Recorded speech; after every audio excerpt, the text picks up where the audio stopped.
Uko ninje mu mva ya Yesu Gorogota niho hantu hatagatifu cyangwa se hera ku isi. Natangiye kuri station ya 5 hamwe naniwe simbona akamutwaza umusaraba. Hamwe yakoze neza ntanga peace. Twakomeze kuri station ya 6 aho Veronica yamuhereye amazi yabagaho. Tugira aho yaguye bwa kabiri ndetse no bwa gatatu. Aratangaje usanga rwose akorerwa ubucuruzi. Wasanga amashusho atandukanye ndetse n'ibindi bikoresho bitagatifu. Nyuma nibwo twinjiye muri rusengero ari narwo usangamo imva ya Yesu. Mu rusengero rwubatswe nyuma kuko ahangaha hari umusozi twasanze bari gusenga. Uhasanga kandi ahandi hantu hatagatifu hameze neza nk'imva, buri wese ukozeho imyuka mibi n'ikibi cyose kimuvamo. Hubatswe mu buryo butangaje. Iyi kiliziya yitwa The Church of Holy Sepulchre nimba mivuze neza. Harimo kandi ryabuye ryarambitse kumva ya Yesu. Ushaka kurikoramo winjiramo ako kantu ukabasha kurikoraho. Riracyahari kandi ni rinini cyane. Abantu benshi bacana buje bagatura ibyifuzo byabo. Ababyifuza kandi baryama kuri ryabuye bagatura ibyifuzo byabo cyangwa amashimwe yabo. Nk'imva ya Yesu, iki ni ikimenyetso kirihura imitima ya benshi. Nari mfite amatsiko yo kubona imva ya Yesu. Aha nirubakiwe cyane nk'uko muri kubibona. Hamwe Madalena na Salome bazindukiwe bagasanga imva ifunguye Yesu atakiri. Winjiyemo imbere neza ubona iyo mva uko yari imeze. Nasohotse natangaye kandi nishimye ko ibi bitangaza. Igice kinini cy'abatuye Israheli ni abajewishi cyangwa abayahudi. Nabo bafite urukuta runini rwubatswe na Herodi, aho abayahudi bazana ibyifuzo byaho bakabiseseka mu rukuta bagasenga. Abagore bafite ahabo, abagabo bakagira ahabo. N'amateka yo kwemera atandukanye kandi atangaje muri iki gihugu. Uru rukuta ruri muri Old Jerusalem. Kirazira kandi ntawe urutera umugongo. Ushaka kumenya byinshi ku iki gihugu following tugendane. Nahise nifotoza umugezi Yesu yabatirijweho. Gusa nyine utandukanye n'ukuntu nabitekerezaga kuko ubundi numvaga ari nk'umugezi muremure nyine ntawe haza amaso, ariko barahubatse nyine ahangaha hasigaye hagaragara. Hariya hari umuhanda abantu bagendamo, nuko nguko bisigaye bimeze nyine. Ubwo ngubwo bari bafite amatsiko yo kubona Jordan River ni iyi ngiyi. Ikindi kandi abandi bantu bafite isezerano z'uko bafite isezerano ryo kuzaza kubatirizwa mu gihugu cy'isezerano, ni hano rwose babatirizwa. Ngaba bariya abari kubatizwa, harimo n'abandi na hariya hari abarangije kubatizwa. Muri make uyu mugezi abantu benshi baraza bakabatizwa. Ko ngewe narabatijwe, niyo mpamvu ntabatijwe, ariko abandi hariya bari kubatizwa. Ni ibintu byiza, barishimye. Ikintu cyayo yarakoze nuko nafashe amazi nagiye nyitera ryoshye kuko hano harashyushye. Urumva kuza ukicara iruhande rw'uyu mugezi ni ibintu byiza cyane.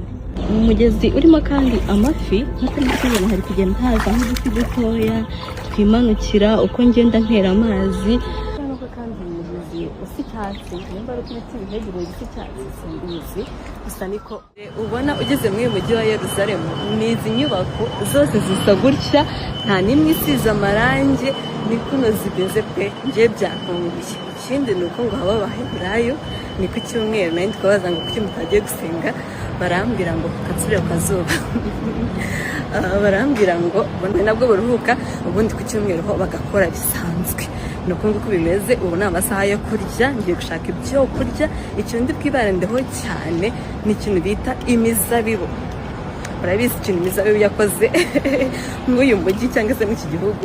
Imizabibu ni ikintu cya mbere gikunzwe, cyavagamo ngo wine cyangwa se divayi. Nicyo kintu ndi burya, ubundi ndebe n'ibindi biryo byaho byinshi bitandukanye. Abantu baho rero bo basa nk'abantu nyine ntabwo bashaka kuvuga byinshi. Nirinze kubaderanje bimwe byanjye kugira ngo hatagira umuntu uza kundunda nk'agateresi rero ubu ngubu ni ukwitonda ntawamenya. Ikindi kintu ugiye gushaka ahangaha none kandi ni igiti kimwe Zakewusi yuriye kugira ngo abashe kuba yabona Yesu. Hari abantu bakintumye, rero namwe mukomeze mumbwire ibintu mwantuma n'uyu mujyi. So we go. Hi. Hello. Amajyepfo ya Israheli ahantu hari ubutayu, ariko akaba ari ahantu hakorerwa ubuhinzi. Ni ahantu hari ikigo cy'ubushakashatsi bwagiye bwiga ku buryo bahinga ibintu byinshi bitandukanye, harimo grapes, olives, kugira ngo bashe kuba bahaza isoko ry'iki gihugu ndetse n'amahanga. bagiye batubwira ibintu byinshi bitandukanye, tekinoloji ikomeye bakoresha mu buhinzi bwabo, ariko ikintu cyantunguye ni iriya solar panel, ngo niyo ya kabiri ndende ku isi, ifite izindi igenda isapurayinga, ubundi bakaba batractinga ibintu bya green cyangwa se gukuza ibintu by'icyatsi. Bro, abantu bize photosynthesis munyibutse ukuntu bino bintu bivuge neza. Batubwiye ko bahinga ama herbs menshi, bafite ubushakashatsi mu bintu byinshi bitandukanye, ariko byose bijyanye n'ubuhinzi. Ikigo ni iki ngiki cyitwa Your Wildemart Center for Desert Agriculture. Tumaze kumva stories z'abanyeshuri ndetse n'abagishinze, ariko ibintu biri hano biratangaje. Hano ngo haba grapes zivamo wines irenze mw'iki gihugu. Uzi umuntu wize ubuhinzi ibyo ari byo byose azi kino kigo, cyangwa se ashaka kuba yanahaje kuhafatira trainings. Yego ko kanzangire kunsiga. Bafite ahantu hanini ntago amaso yaharangiza. Tuhatembere turi mu modoka, tugeze mu masaha hafi 3 uturutse i Yerusalemu. Icyo navuga nuko ubuhinzi hano muri Israeli bukataje. Ugeze muri mujyi wa Haifa n'uburyo kibagira ngo ni Burayi. Ushaka kuhareba ukabatse aha ni Los Angeles cyane injozi.